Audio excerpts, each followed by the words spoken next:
Bien, hemos conocido en las últimas semanas, hemos estado preocupados, ¿no es cierto?, por lo que ha sido el conflicto de Israel ahí con la Franja de Gaza, con el movimiento Hamás, la cantidad de muertos que hay en la Franja de Gaza. Se calcula que son más de 20.000 a estas alturas, y las iniciativas que se han tomado desde distintos sectores de distintos países justamente para impedir que el ejército israelí siga, ¿no es cierto?, ejerciendo sus actividades en ese lugar.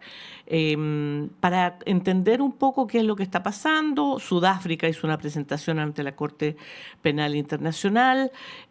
También hay juristas de distintos países, entre esos juristas chilenos, que han hecho una denuncia ante la Corte Penal Internacional. Vamos a conversar con uno de sus integrantes, el ex embajador en Ecuador y abogado de este grupo de juristas, Nelson Haddad. ¿Cómo está? Muy buenos días, Nelson. Muy buenos días, gusto de saludarla. Abogado, ¿en qué consiste esta denuncia ante la Corte Penal Internacional que hace este grupo de juristas chilenos del que usted es parte? ¿Es una denuncia independiente o se suma a la presentación que hizo Sudáfrica? Quisiera complementar sus primeras palabras porque además fui embajador en Jordania, en Irak y en Egipto. Y conozco bastante bien la realidad del Medio Oriente. Ya, bueno, además, sí. Nosotros, diversos abogados, profesores, yo soy profesor de Derecho Internacional y de Relaciones Internacionales de la universidad, pensamos cómo poder enfrentar una situación que nos parecía, desde el punto de vista jurídico y humano, de una gravedad sin límites. O sea, el bombardeo indiscriminado de ciudades, sin distinción entre combatientes y civiles, nos parece un hecho de la mayor gravedad y es un hecho que constituye un crimen de guerra. Eso hay jurisprudencia en la Corte Penal Internacional. Entonces, ¿cómo poder actuar desde el punto de vista jurídico? La única manera era interponer una acción ante la Corte Penal Internacional en La Haya y configuramos desde el punto de vista penal 3 delitos. El delito de genocidio, el delito de lesa humanidad y los crímenes de guerra. Y presentamos esto en diciembre al fiscal Karim Khan, el fiscal de la Corte Penal Internacional, y con un escrito con 46 páginas en que estamos fundamentando cómo se acreditan los tipos penales que estamos invocando, en el sentido de que aquí se han cometido los delitos de desplazamiento forzoso, el bombardeo indiscriminado de las ciudades, barrios residenciales completos, hospitales, campamentos de refugiados, escuelas, mezquitas, iglesias cristianas, es decir, sin distinción alguna. En consecuencia, el delito de genocidio, cuando se trata de eliminar, de exterminar la identidad nacional de un pueblo mediante su eliminación física, lo que se llama el delito de exterminio, simplemente era ya una configuración clara de que se habían cumplido los presupuestos factuales y jurídicos del tipo penal del genocidio. Y lo mismo pasa con los demás. Aquí hay asesinato masivo, hay aparte el lanzamiento de bombas de fósforo, que usted sabe están prohibidas por las convenciones de Ginebra porque son bombas antihumanas, eso, que han quemado a los civiles de una manera horrible. A eso agregarle la prisión sin juicio. Hay 8.200 presos políticos palestinos en las cárceles israelíes, de los cuales hay 620 mujeres y 403 jóvenes menores de 17 años, sin juicio. Levantar la bandera palestina, que es una señal de resistencia, constituye un delito, de acuerdo a la Corte Suprema israelí. Es decir, son presos de conciencia que no han cometido delito alguno, solamente el derecho que tienen los pueblos que están sometidos a la ocupación extranjera, a la dominación colonial o a regímenes racistas para resistir la ocupación y poder ejercer su derecho a la autodeterminación. Abogado, hablamos, bueno, de esto, de este contexto, de estos horrorosos, ¿no?, escenarios humanitarios.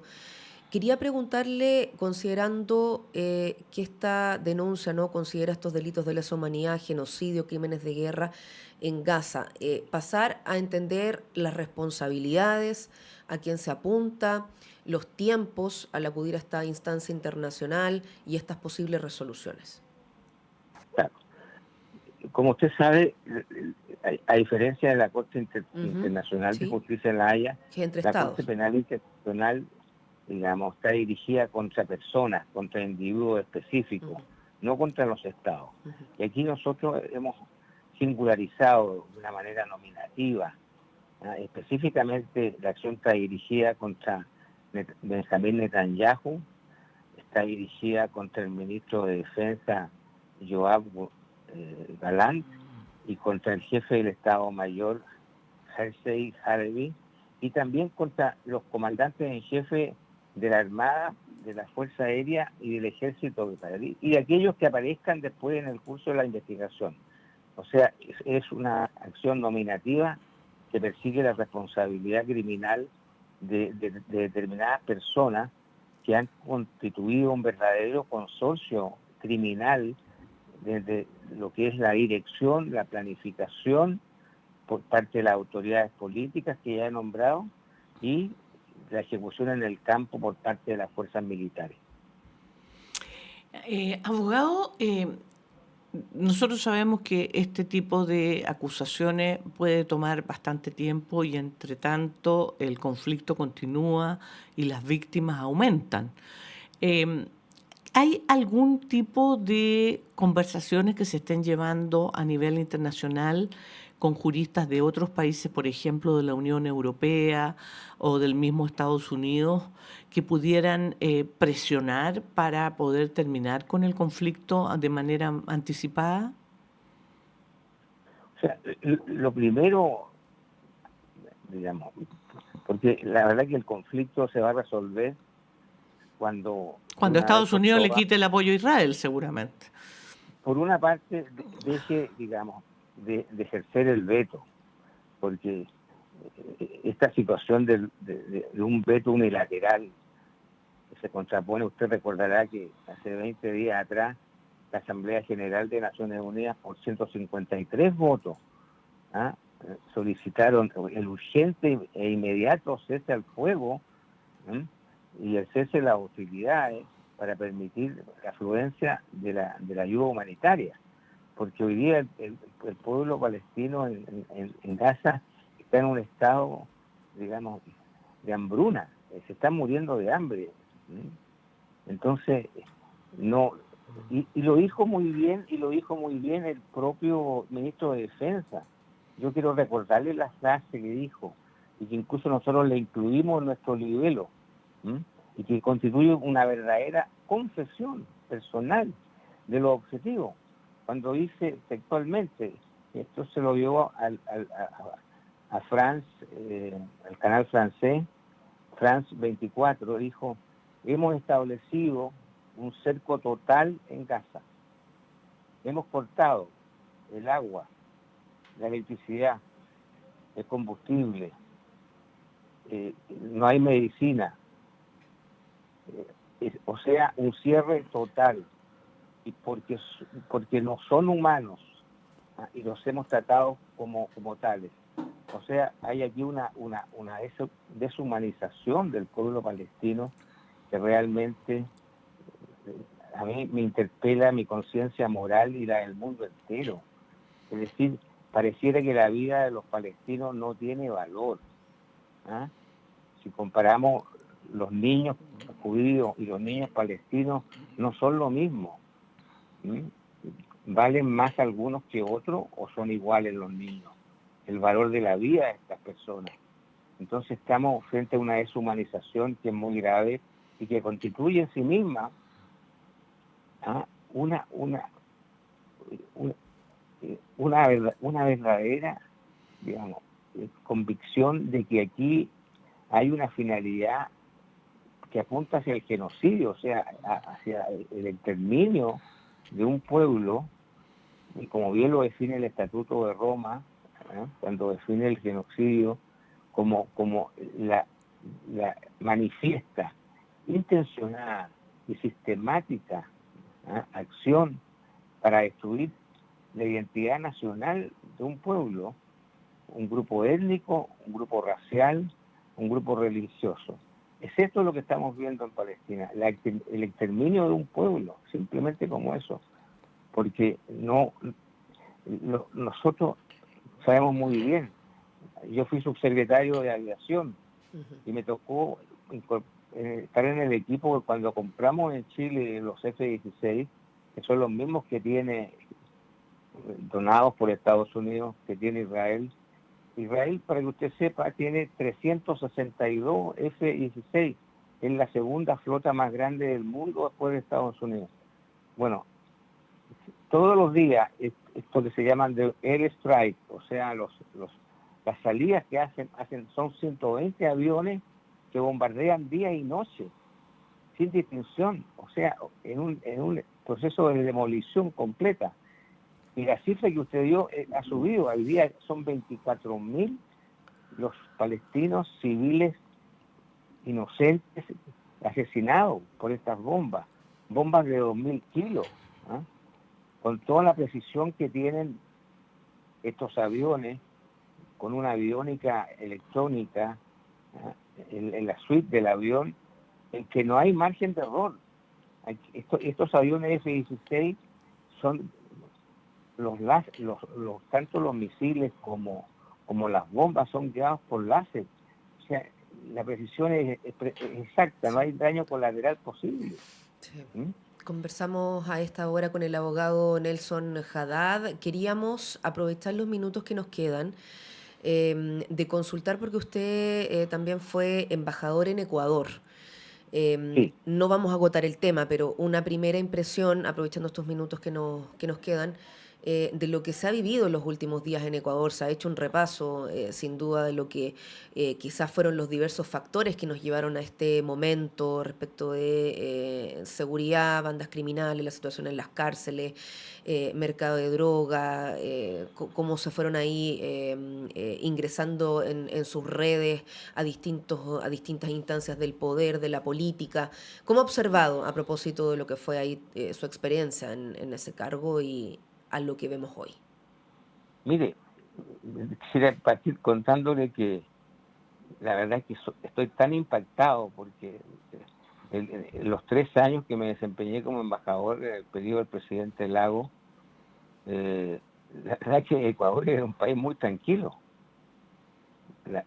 Y esto que estamos viendo hoy día, y que ya venía ya avanzando, ya pudimos ver durante la campaña presidencial, digamos, el nivel de la violencia, la política, el asesinato de un candidato, la situación de las cárceles. Simplemente aquí yo creo que el crimen organizado y el narcotráfico se han tomado, no solamente las cárceles, se han tomado el país. El país está capturado por estas bandas armadas que están controlando el tráfico de la droga y que son digamos, un tránsito, digamos, un país tránsito para el tráfico de la droga hacia Europa y Estados Unidos. Así que la situación la encuentro muy grave, y este fenómeno puede extrapolarse a toda América Latina. Estamos viendo estas mismas situaciones en otros países, tanto en América del Sur como en América Central. Las bandas armadas se han tomado el país, y desde luego el presidente Noboa, que la verdad que experiencia política no tiene, salvo las buenas intenciones, tuvo que prácticamente militarizar completamente Ecuador con un estado de sitio primero y posteriormente con un estado de guerra. Yo diría que están en un estado de preguerra civil en Ecuador. Y si esto no se controla, simplemente estas bandas armadas pueden causar un grave daño a la estabilidad democrática, al Estado de Derecho y, en definitiva, a la vigencia del sistema democrático en Ecuador. Me parece muy grave la situación y tiene que ser una señal de alerta para todos los países de la región. Bolivia también está comprometida, Colombia está comprometida, y también las conexiones con los grandes carteles, con el cartel de Jalisco, con el cartel de Sinaloa en México. Es decir, son redes internacionales que están operando y que por supuesto pueden también llegar a Chile. Nosotros no estamos exentos de este problema y ya lo estamos viendo en un grado menor, por supuesto, pero aquí hay un avance también de bandas internacionales que se están instalando en el país.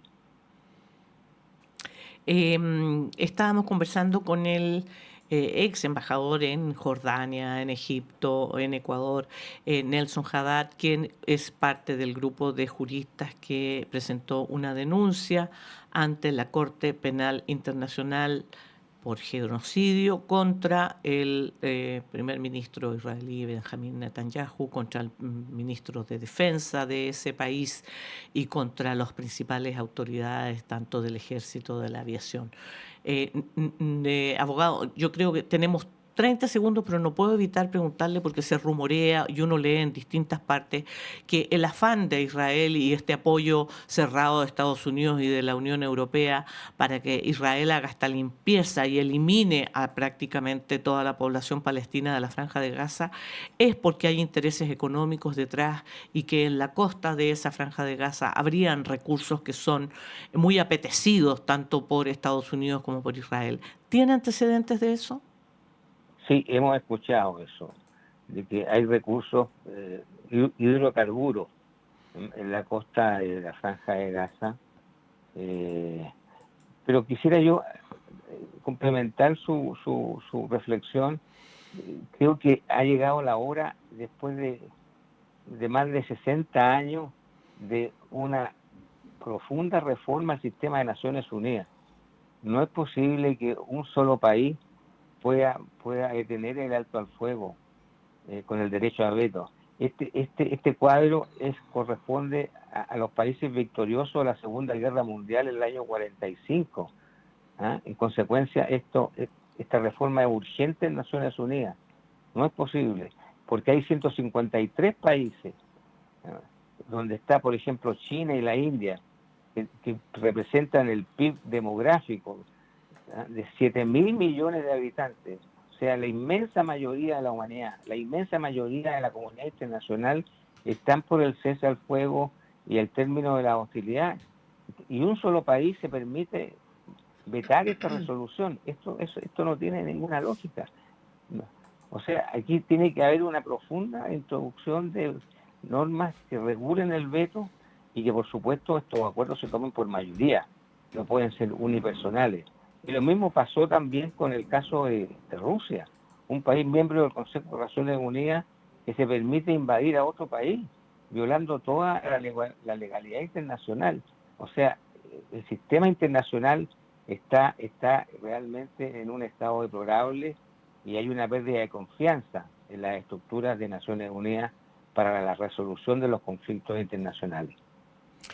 Bien, abogado Nelson Haddad, le agradecemos muchísimo que haya estado con nosotros esta mañana. Que tenga muy buen día. Muchas gracias por la entrevista. Muy Saludos. buenos días. Hasta luego, buenos días. Juanita, 8 de la mañana, 32 minutos. Nosotras nos despedimos, hacemos una pausa en esta primera edición. Luego continúa en la conducción Montserrat Rolano, editora ahí del Departamento de Prensa de Radio Universidad de Chile, para conversar en el panel como es habitual. Así que nos reencontramos mañana. Nos reencontramos mañana. Que Vamos tenga a la muy pausa, buen día. pero continúa Radio Análisis.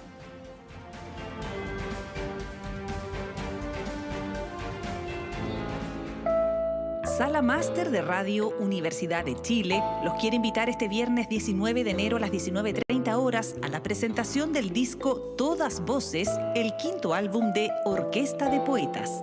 En vivo y en directo desde este icónico escenario podremos escuchar varias voces femeninas junto a destacadas